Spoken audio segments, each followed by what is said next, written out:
kasih. Sebelumnya saya akan diri juga ya. Saya Bapak Wijasto, saya diamanahi untuk mengajar guru Fatima. Guru Fatima saat ini juga ada program sosial atau KKA, di mana mungkin teman-teman semua sudah tahu kalau KKA itu baru dimulai dari semester kemarin. Jadi masih baru lah buat lama. Terus kemudian mengenai apa yang harus saya kerjakan sebelum mengajar, tentu saja sebagai guru modalnya adalah mempunyai belajar APP. Sekarang ini modul ajar untuk belajar itu. Jadi jauh hari sebelum melaksanakan pembelajaran, biasanya awal pembelajaran bulan Juni sampai Juli itu kami sebagai guru mempersiapkan modul ajar dan juga papan pembelajaran yang beberapa asesmen ataupun hal-hal yang mungkin diperlukan peraga mungkin bisa siapkan juga sebelum pembelajaran.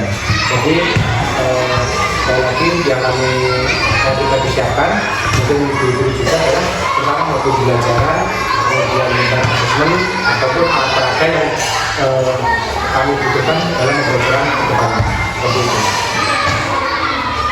Lalu modul atau metode pembelajaran apa yang digunakan?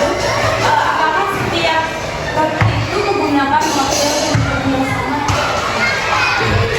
Istilahnya seperti kita berperang, ya. Kalau saya berperang, saya harus berperang melawan anak-anak itu, maksudnya karena anak-anak itu bisa menyampaikan materinya itu beda dari hari ini, beda dengan yang kemarin atau yang kedepannya, maka diperlukan juga beberapa metode yang berbeda. Memang mau tidak mau ya harus menggunakan. Jika hanya menggunakan satu metode itu biasanya kurang pas. Istilahnya kalau kita menggunakan gergaji besi untuk memotong kayu mungkin bisa, tapi biasanya tidak efektif. Sebaliknya menggergaji kayu besi menggunakan gergaji kayu percuma. Jadi untuk pelajaran model yang saya siapkan mungkin metode ceramah. Ceramah ini mau tidak mau memang metode klasik, tapi dari sampai sekarang tuh dari dulu saya menganggap metode ceramah ini lebih banyak juga berpengaruh. Kemudian juga praktek, anak-anak kemudian atau mengaplikasikan apa yang saya sampaikan, kemudian langsung mengaplikasikan atau mempraktekkan, kemudian asesmen tanya jawab. Jadi selama pembelajaran itu kita lakukan kepada anak, ataupun juga mungkin secara berkelompok, karena mungkin satu anak yang ini memahami materi yang ini, yang satunya yang materi yang lain. Jadi ketika mereka berkelompok menjadi 3 atau 4 anak akan menjadi kelompok gitu. Ada yang lain? Mungkin strategi dapat dalam menyampaikan materi agar sesuatu lebih mudah dipahami dari dalam metode ceramah. Strateginya ya, strateginya itu memang juga berbeda juga karena saya basicnya mungkin satu mungkin beda dengan teman-teman yang kelahiran 90 atau mungkin 2000 cara bacanya mungkin beda, tapi pada dasarnya sama. Strategi yang digunakan itu juga tujuannya adalah untuk anak-anak itu biar paham, mengerti materi yang disampaikan, kemudian anak-anak bisa menyerap apa yang dikatakan oleh guru. Strateginya kalau saya dari awal itu anak-anak saya kondisikan, karena mau bagaimanapun kalau anak-anak itu belum siap, kita sudah siap, anak-anak belum, percuma juga. Jadi yang pertama strateginya adalah menjaga kelas itu kondusif. Nah, mungkin dengan cara juga dengan cara anak ketika tanya mungkin 15 menit lah sebelum pembelajaran kita komunikasi dengan anak, jangan langsung masuk ke pembelajaran. Anak-anak kita tanya bagaimana kabar kalian hari ini, anak-anak ditanya satu persatu lah kita panggil namanya. Alvin, bagaimana kabar kalian hari ini? Kabar kamu hari ini bagaimana? Ada yang mungkin di rumah tadi masak apa? Sarapannya apa? Anak itu sudah terangsang dalam artian sudah muncul, dia sudah berani, sudah ada kata dengan guru sudah berani menjawab.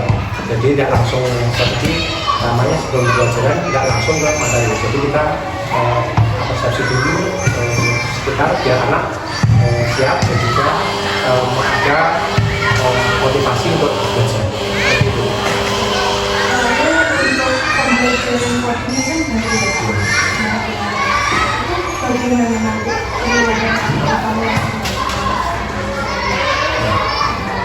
yang namanya pembelajaran pastinya ada asesmen ya, misalnya penilaian atau seperti itu. Ya, saya karena mungkin juga baru, pembelajaran juga baru, anak-anak pun juga masih baru, ya, soal masalah penilaian ya. Intinya pada penilaian anak-anak, penilaian tanya jawab. Dalam artian tanya jawab itu meskipun kita itu mungkin hanya sekedar bertanya kemudian menjawab, tapi di situ juga sudah masuk ke dalam kriteria penilaian. Penilaiannya sejauh mana anak itu paham. Kalau misalnya anak bisa jawab, dapat poin. Kita pun nanyanya juga mungkin langsung kita tutup si A, si B, si anak. Sekalian kita mengecek, sekalian kita melihat kemampuan anak nanti hanya nilai juga. Misalnya kalau absen, nggak harus surat absen, tapi kan kita hafal. Satu kelas itu mulai dari 15, tadi siapa yang sudah, siapa yang belum, bisa itu satu jalan berbagai penilaian. Kemudian di akhir materi rotak kita sudah adakan penilaian. Kemudian nanti di akhir pertengahan semester sudah ada PTS, kemudian juga pas di akhir semester. Nanti nilainya diolah menjadi satu. Jadi begitu.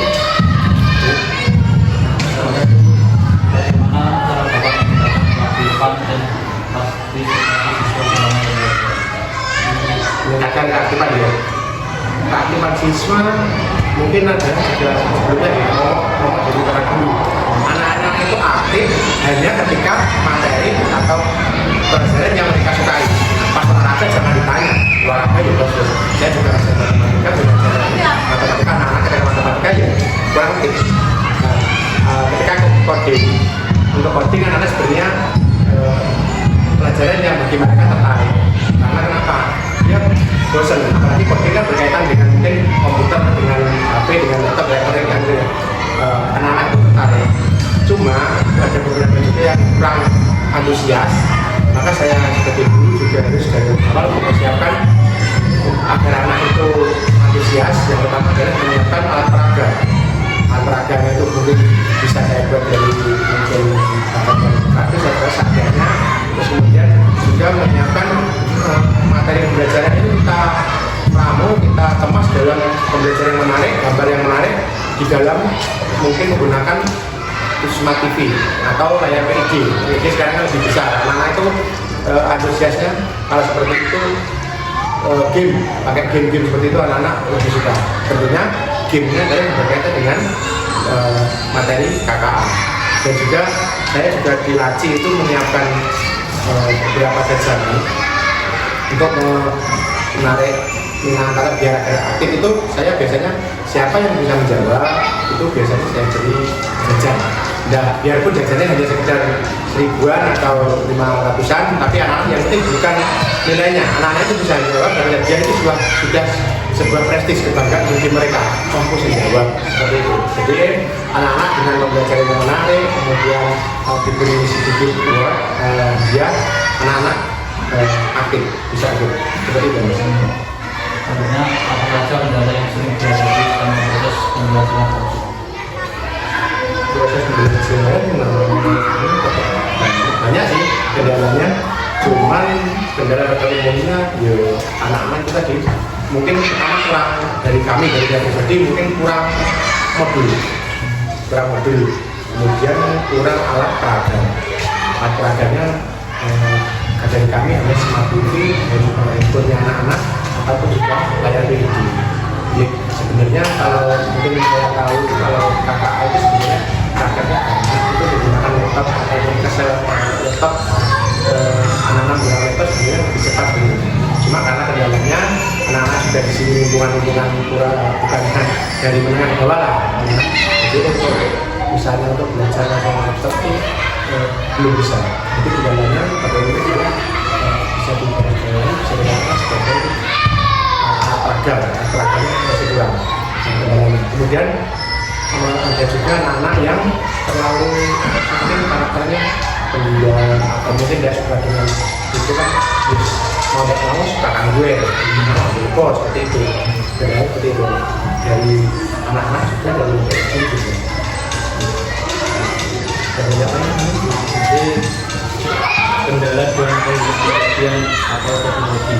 Kendala dalam menggunakan media sebagai teknologi.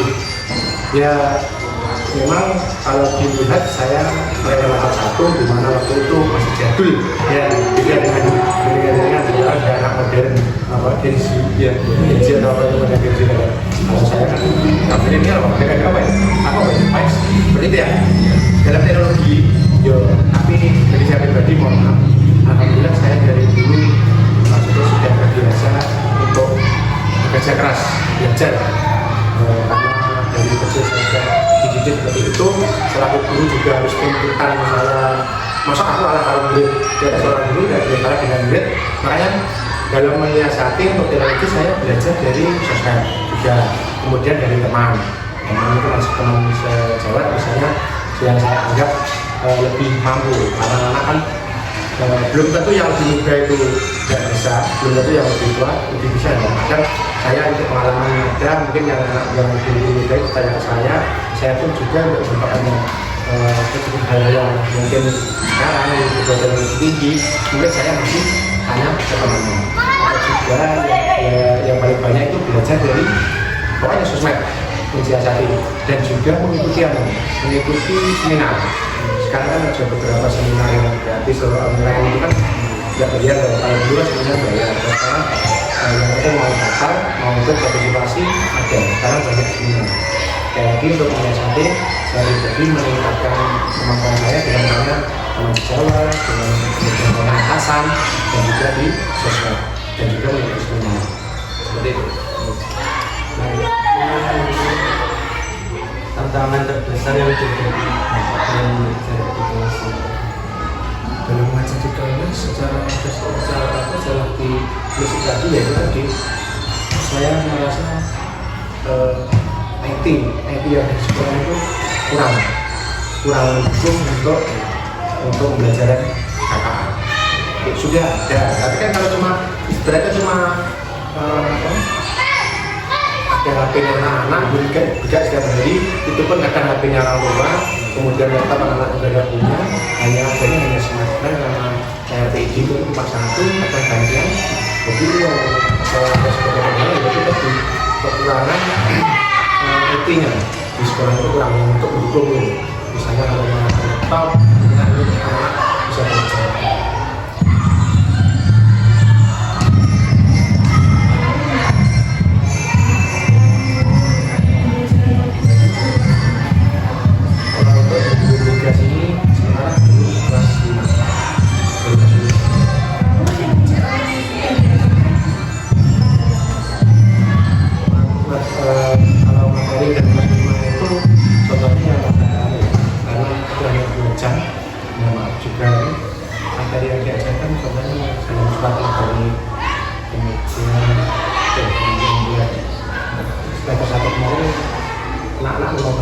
Pengenalan hardware, software komputer seperti itu baru punya dasar-dasarnya. Dia belum sampai tahap setelah membuat tersebut untuk saya seperti itu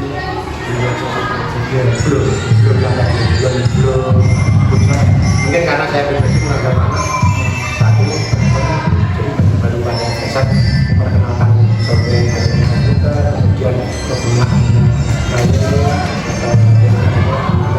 kemudian praktek membuat email yang baru seperti itu ajar dasar.